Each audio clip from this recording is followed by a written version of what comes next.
Welcome friends, প্রত্যেকের স্বাগত আমাদের ইউটিউব চ্যানেলে। যে সমস্ত ভিউয়ার্সরা প্রথমবার চ্যানেলটি দেখছেন তারা অবশ্যই চ্যানেলটিকে সাবস্ক্রাইব করে দেবেন এবং চ্যানেলের পাশে থাকা বেল আইকনটি প্রেস করবেন, যাতে এই ধরনের খবরাখবর সবচেয়ে আগে সবচেয়ে দ্রুত আপনাদের কাছে পৌঁছে যায়। তো আজকে আমরা যে বিষয় নিয়ে আলোচনা করব সেটা হচ্ছে 2016 সালের যে প্রাথমিক শিক্ষক নিয়োগ হয়েছিল 42,949 জেলাভিত্তিক 20টা জেলাতেই এই নিয়োগ সম্পন্ন হয়েছিল এবং যেখানে একাধিক অভিযোগ শুরু থেকেই ছিল এবং একটি নতুন অভিযোগ এখন মোটামুটি মহামান্য হাইকোর্টকে এখন পুরো ঝামেলায় ফেলে দিয়েছে, সেটা হচ্ছে কাট অফ মামলা।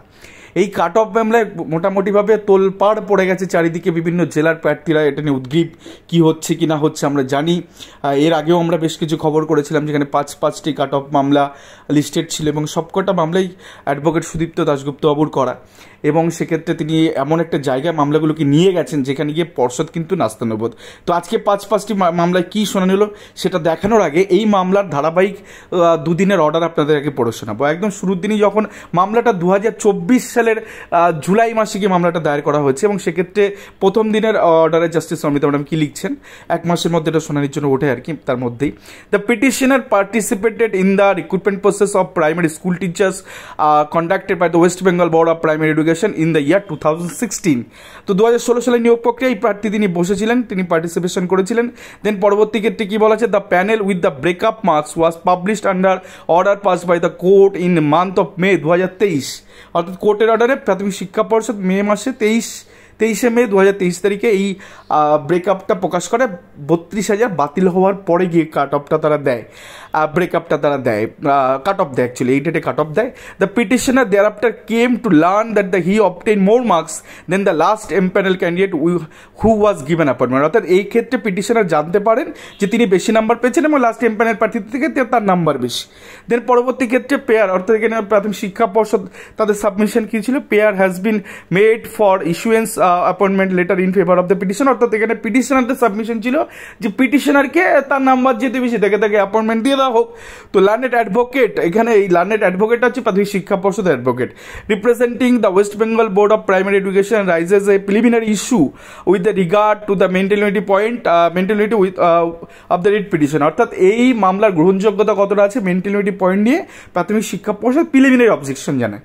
এটা হচ্ছে ফ্যাক্ট, প্রথম দিনের ফ্যাক্ট। দেন জাস্টিস অমৃতা ম্যাডাম এখানে আরও কি বলেন, ইট হ্যাজ বিন সাবমিটেড, অর্থাৎ প্রাথমিক শিক্ষা পর্ষদ এখানে আরও সাবমিট করে that as the panel is question expired long back. অর্থাৎ এই প্যানেল অনেক দিন আগে এক্সপায়ার করে গেছে, মৃত হয়ে গেছে। Accordingly there is no scope for entertaining the writ petition after such long delay and there is also no scope for giving appointment to the petitioner. তো পিটিশনারকে এখন এতদিন পরে প্যানেল মৃত, এখন এই পিটিশনটা কেন দায়ের হলো এবং তাদেরকে অ্যাপয়েন্টমেন্টের ব্যাপারটাই আসছে কেন, 20 আগস্ট মামলাটা রাখে। তো মামলাটা 20 আগস্ট শুনানিতে পুরো খেলাটাই উল্টে যায় এবং অ্যাডভোকেট সুদীপ্তবাবু এখানে এমন দিয়েছে যে বুঝতেই পারছেন ব্যাপারটা পুরো ঘুরে গেছে। যে প্যানেল মৃত বলে দাবি করছিল প্রাথমিক শিক্ষা পর্ষদ, সেই প্যানেল জন্মই নেয়নি, তার যে জন্মই নেই, জন্মলগ্ন তার ঠিক নেই, সেটাই তিনি তুলে ধরেছেন। দুটো অর্ডার দিয়েছেন, heard submission made on behalf of the petitioner, অর্থাৎ পিটিশনারদের তরফ থেকে সুদীপ্তবাবু এখানে আর্গুমেন্ট করেন। Reliance has been placed on the order passed by the Honorable Division Bench 14 March 2022 MAT number such and such, আমরাও ডিসক্লোজ করছি না, উইথ ক্যান নাম্বার 1-20 সেখানে something X versus the State of West Bengal, সেখানে একজন প্রার্থীকে কাট অফ বাংলায় division bench order করে তাকে চাকরি দেওয়ার এবং প্রাথমিক শিক্ষা পর্ষদে কমপ্লাই করে এবং সেই সাথে ডিপিএসসি থেকে নিয়োগপত্র দেয়। 2022 ডিসেম্বরে তিনি নিয়োগ পান একটা সাচ এন্ড সাচ ডিস্ট্রিক্টে। এবং শুধু তাই না, Reliance has been also placed on the order dated 5 September 2022 তারিখে। ভাবুন 2016 সালে নিয়োগ প্রক্রিয়া, 2017 সালের প্রসেস নিয়োগ হয়ে গেছে, 2018 সালে যার এক্সপায়ার করে যাওয়ার ঘটনা, 2022 এসে 5 সেপ্টেম্বর শিক্ষক দিবসের দিন passed by a compliance coordinate bench of that justice Abhijit স্যারের বেঞ্চে একটি অর্ডার পাস হয়, ডব্লিউপি নাম্বার এত mister Y versus the State of West Bengal. আমি সাপোজ এর নাম নিচ্ছি না। তো সেক্ষেত্রে 2022 এসে নবম প্যানেল প্রকাশের একটা অর্ডার দেয়। নবম প্যানেল মানে নবম প্যানেলে চাকরি হয় সেখানে 187 জন সামথিং কিছু, এবং সেটা নিয়োগ 2023 সাল পর্যন্ত হয়েছে। তাহলে প্রশ্নটা হচ্ছে প্যানেলটা এক্সপায়ারি করলো কবে? এই ধরনের প্রশ্ন আসবে যে আপনি একই প্যানেল থেকে 2022-এর ডিভিশন বেঞ্চের অর্ডারে থেকে আপনি নিয়োগপত্র দিয়ে দিচ্ছেন, রেকমেন্ডেশন দিচ্ছেন, নিয়োগপত্র দিয়ে দিচ্ছেন, স্কুল জয়েন করে নিচ্ছে, 2022-এর 5ই সেপ্টেম্বর এসে অর্ডার দিচ্ছেন জাস্টিস গাঙ্গুলি, সেক্ষেত্রে সেগুলো কমপ্লাই করছে, সেই একই প্যানেলে নিয়োগ হয়ে যাচ্ছে। আরে মশাই, তাহলে প্যানেলটা এক্সপায়ার করলো কবে? এই প্রিলিমিনারি অবজেকশনটাকে ফু দিয়ে উড়িয়ে দিল এইখানে অ্যাডভোকেট সুদীপ্ত বাবু। তো সেক্ষেত্রে এই জায়গা থেকে ম্যাডাম কি অর্ডার করলেন পরের অংশটুকু আপনাদের দেখাবো, যেটা নিয়ে প্যানেল নাকি মৃত্যু। তো সেক্ষেত্রে ম্যাডাম বলছেন, it is the specific stand of the petitioner that as the panel is questioned from where appointments have been given was not formally published by the board, there cannot be any date of expiry of the said panel. অর্থাৎ প্রাথমিক শিক্ষা পর্ষদীয় panel মৃত panel, আরে আগে তো তার জন্ম হতে হবে, জন্মটা কে দেখেছে? কেউ দেখেনি, দেখানো হয়নি। তাহলে যার জন্মেরই ঠিক নেই তা সে আবার মৃত কি করে হবে? তার যার জন্ম সার্টিফিকেট ভ্যালিড নয় তার আবার ডেথ সার্টিফিকেট কি করে ভ্যালিড হবে? তো সেক্ষেত্রে পিটিশনারদের দাবি মতন জাস্টিস অমৃতনাথ অর্ডার লিখছেন যে পিটিশনাররা দাবি করছেন এই প্যানেল মৃত হতেই পারে না, 2034 এই প্যানেল মরবে না, এমনটাই হচ্ছে ব্যাপার। তো learned advocate appearing on behalf of the board six time to make submission, যেটা কিনা আজকের ডেটে হওয়ার কথা ছিল, আর আজকের ম্যাটারটা 28 আগস্ট রাখা ছিল। এখন আজকে কোর্টে কি ঘটনাটা ঘটলো?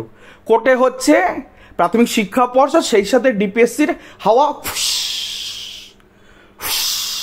ফুস হয়ে গেছে। তার কারণ হচ্ছে লাস্ট এমপ্যানেল ক্যান্ডিডেট থেকে নাম্বার বেশি পেয়েছে এই প্রার্থী, তাহলে সেক্ষেত্রে তিনি চাকরি কেন পাবেন না? এটাই তো ফ্যাক্ট। এছাড়া তো ডিলে অফ কর্ডিনেশন তো উড়িয়ে দিল ম্যাডাম জাস্টিস, এখানে দুটো অর্ডার অলরেডি এখানে দেখানো হয়ে গেছে। তাহলে যে জায়গাটা দাঁড়াচ্ছে যে একজন প্রার্থী সে লাস্ট এমপ্যানেল প্রার্থীর থেকে বেশি নাম্বার পেলে কেন তাকে দেওয়া হয়নি নিয়োগপত্র, কেন তাকে দেওয়া হচ্ছে না নিয়োগপত্র? এই তো জায়গা। যাক, একটা অর্ডার আপনাদের দেখাবো, মহামান্য হাইকোর্টের ডিভিশন, কলকাতা হাইকোর্টের একটা সিঙ্গেল বেঞ্চের একটা অর্ডার আপনাদের দেখাই। তো সে ঐতিহাসিক অর্ডারে একজন ওবিসি বি প্রার্থী তিনি মামলা করেছেন একটা সার্টেন ডিস্ট্রিক্টে। তো এক্ষেত্রে জাস্টিস মাননীয় বিচারপতি তিনি কি অর্ডার দিচ্ছেন? The law is settle that if a reserve category candidate secure higher marks then a general category candidate he should be treated as a general candidate for appointment. অর্থাৎ পুরো পরিষ্কার, একজন সংরক্ষিত প্রার্থী OBC A, OBC B, SC বা ST যিনি হোক না কেন, তো সেক্ষেত্রে এই প্রার্থী যদি জেনারেল নাম্বারটা ক্রস করে যান তাহলে তাকে জেনারেল হিসেবে অ্যাপয়েন্টমেন্ট দিতে হবে। তো এটা তো সেটেল ল, এই লর বাইরে কিছু নেই। তো প্রাথমিক শিক্ষা পর্ষদ হোক বা ডিপিএসসি হোক কি সাবমিশন দেবে এই মামলায়? কিচ্ছু বলার আছে? প্যানেল এক্সপায়ারে গল্প উড়ে গেছে, এই প্রার্থী already general cut off cross করে গেছে, তাহলে ইনি কেন চাকরি পাননি 2017 সাল থেকে? এই তো প্রশ্ন। আজকে প্রাথমিক শিক্ষা পর্ষদ এবং সেই সাথে ডিপিএসসি এসে মুখ লুকিয়ে জাস্ট বলেছে আমাদের আরও সময় দিন, আমরা আর পারছি না এগুলো সামলাতে, আমাদের আরও সাবমিশন দিয়ে আরও আমাদের সময় দিন, দেখি আমরা ঘেটে ঘুটে কিছু করা যায় কিনা, দেখি এটা আটকানো যায় কিনা। কারণ মানিক জামানা নেই যে কোর্টে একটু ফুস করলে আপনি নিয়োগপত্র দিয়ে দেবে। টেটে বসার যোগ্যতা নেই, বয়স ছাড়িয়ে গেছে, টেটে বসেছে, নিয়োগে বসার বয়সের ঊর্ধ্বসীমা অতিক্রম করে গেছে, তারপরেও নিয়োগ পেয়েছে 2016 প্যানেল, আমরা দেখিয়েছি সেই ভিডিও। যাক, আপনাদের দুটো নমুনা দেখায়। এই যে প্রথম প্রার্থী কাট অফ মামলারই একটা অংশ দক্ষিণ দিনাজপুরে, এক্ষেত্রে এই ভদ্রলোক পেয়েছেন 14.202, তার নিচে 30 জন এমন আছেন। দেখুন জেনারেল কাট অফ 12.519, তিনি ওবিসি বি প্রার্থী, তো তার নিচে 12.519, 12.536, 12.54, এরকমভাবে 30 জন প্রার্থী রয়েছে। তারা চাকরি করছে 2017 সাল থেকে।